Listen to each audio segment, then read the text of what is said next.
আগামী 7টা দিন কাটানোর চেষ্টা করব। আমাকে বন্ধ করে দাও। Bye Jimmy. আশা করব আমি পাগল হয়ে যাব না।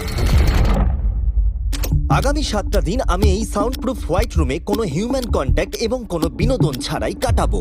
এবং যেহেতু এটা সাইকোলজিক্যালি খুব ডেঞ্জারাস, তাই এই রুমের বাইরে একজন ডাক্তার আমাকে সবসময় লক্ষ্য রাখছে যাতে আমি পাগল না হয়ে যাই। আমি সাইকো হসপিটালে বিগত 23 বছর ধরে কাজ করছি, আর এটা আমার জীবনে দেখা সবচেয়ে মারাত্মক একটা জিনিস। কেউ যদি 50 ঘন্টার বেশি এই হোয়াইট রুমে কাটায় তাহলে তার পার্মানেন্টলি সাইকোলজিক্যাল ড্যামেজ হতে আর পারে। আমাকে এখানে কাটাতে হবে 168 ঘন্টা। খুব সম্ভাবনা আছে এখানে থাকতে থাকতে আমি পাগল হয়ে যেতে পারি, ডাক্তারি পরিভাষায় যাকে বলে সাইকোসিস।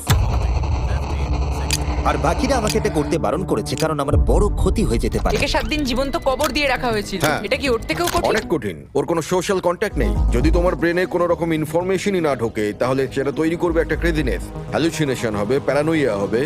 এবং আগামী 1 সপ্তাহের জন্য আমার কাছে যা আছে সেটা হলো একটা ঘুমানোর জন্য বেড, একটা নোটবুক আর একটা পেন, একটা রিফিলেবল জলের বোতল, টুথব্রাশ আর টুথপেস্ট আর একটা সোপ, বাথরুম করার জন্য একটা টয়লেট আর জল ব্যবহারের জন্য একটা সিঙ্ক। আমার কাছে এটা স্পষ্ট হয়ে গেছিল যে গোটা চ্যালেঞ্জ জুড়ে নিজেকে এন্টারটেইন করাই সবথেকে কঠিন কাজ হবে, বিশেষত 9 ঘন্টা পরে যখন আমি এটা করলাম। তোমরা হয়তো ভাবছো এই দেওয়ালে কতগুলো টাইলস আছে।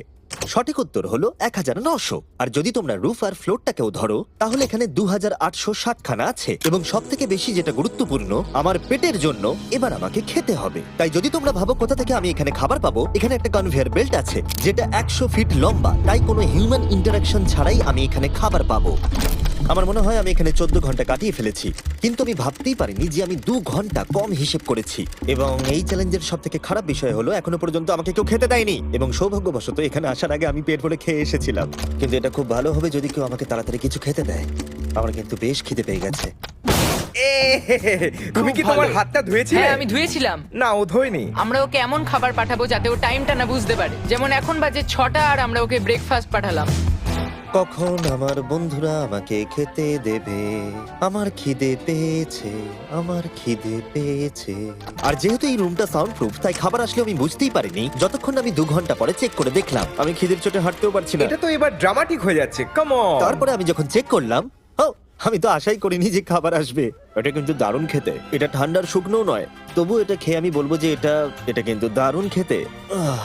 এই সলিটারি কনফাইনমেন্ট সেটটা পুরো মেটাল চেন দিয়ে বাঁধা আছে, আর যদি এখানে আগুন ধরে যায় তাহলে ওরা আসার আগেই সম্ভবত আমি পুড়ে মরে যাব। যাই হোক, এটা না ভেবে আমি বরং অন্য কিছু ভাবি। আর পরের কয়েক ঘন্টা আমি নিজেকে যতটা সম্ভব বিনোদনে রাখবার চেষ্টা করে গেলাম। ও, এটা তো দারুণ ছিল। ওর কাছে কিচ্ছু নেই আর ওর করার মতনও কিচ্ছু নেই, কিন্তু যদি এটা প্রাথমিক উদ্দীপনার জন্য করে দেয়, তাহলে আমার মনে হয় যে 7 দিনও হয়তো এখানে কাটাতে পারবে। এটা দারুণ ব্যাপার, যখন তুমি একটা মানুষের কাছ থেকে সবকিছু সরিয়ে নাও তখন একটা সাধারণ মেটাল প্লেট একটা আইফোনের মতোই মজা দেয়। ও এত